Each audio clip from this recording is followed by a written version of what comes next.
Welcome to Roma village story. Hi বন্ধুরা, চলে এসেছি আবার নতুন ব্লগ নিয়ে। আর দেখো, এটা আগামীকালের ভিডিও তুলে রেখেছিলাম, সেটাই আজকে তোমাদের সঙ্গে শেয়ার করছি।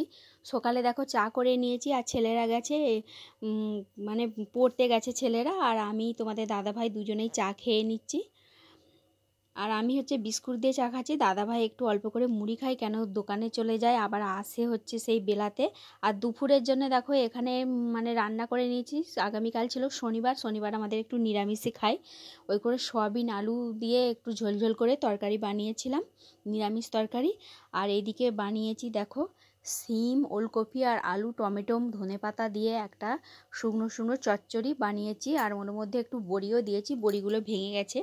তারপর রান্না বান্না হয়ে যেতে এইদিকে দেখো আমি কিভাবে রাইস বানাচ্ছি। দেখো বন্ধুরা, তোমরা ভাবছো হয়তো রান্না হয়ে গেছে, আবার এটা কি রান্না হচ্ছে, কিন্তু এটা কার জন্য হচ্ছে জানো? এটা আমাদের মুরগ আছে, সেই মুরগের খাবার তৈরি হচ্ছে।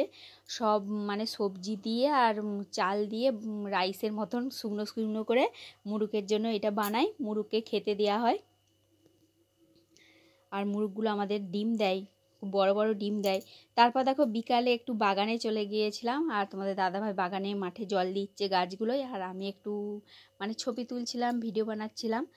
আর তারপর সন্ধেবেলা এসে সব দেখো, তারপর সন্ধে দেওয়া হয়ে গেছে। আর রাতের জন্য আমি একটু অল্প করে রুটি বানিয়েছিলাম, আর বিট, ওলকপি, আলু আর মটরশুঁটি, টমেটো দিয়ে একটা তরকারি বানিয়েছিলাম। আর ওরা হচ্ছে রুটি খাচ্ছে, আর আমি এখানে মুড়ি নিয়ে নিয়েছি, মুড়ি খাবো বলে রাত্রে। আর বিটের তরকারি মানে সবজি, এখন তো শীতের জন্য সবজি, ওই করে সবজি দিয়েই তরকারিটা বানিয়েছি। আর চলো, ভিডিওটা আমি এই পর্যন্ত করলাম। কার কার ভালো লাগলো, ভিডিওটা ভালো লাগলো আমার পাশে থাকো।